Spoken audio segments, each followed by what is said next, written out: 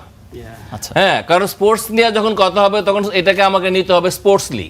আচ্ছা, এবং আমি মনে করি যে আমাদের মাননীয় প্রধানমন্ত্রী জনাব তারেক রহমান বলেছেন খেলা প্রসঙ্গে, আমি তো একটা দেশে দীর্ঘদিন ছিলাম। উনি কিন্তু কোনো দেশের নাম বলেননি। সুতরাং এই ধরনের যে আচ্ছা, শব্দ প্রয়োগ, খেলাধুলার মন্তব্য খেলাধুলার হিসেবে ব্যাপারটা আমরা খেলাধুলা হিসেবে নেওয়া ভালো, কিন্তু বাংলাদেশের উপরে যদি কেউ চোখ রাঙ্গাইতে চায়, বাংলার মানুষের চোখ কিন্তু অনেক লাল। বাংলার জনগণ লাল চোখ দেখাইতে জানে। আমি আশা করব খেলার ছলে কেউ যেন বাংলাদেশের উপরে চোখটা না রাঙ্গায়। এইটা সে রাষ্ট্রদূত হোক আর যেই হোক, হ্যাঁ, আমরা সেটার জবাব দিতে জানি এবং বাংলার জনগণ এটা জবাব দিয়েছে। তখন না হয় রাশেদ খান, তখন না হয় জামাতের কোনো প্রতিনিধি, তখন না হয় তাহসিন রিয়াজ।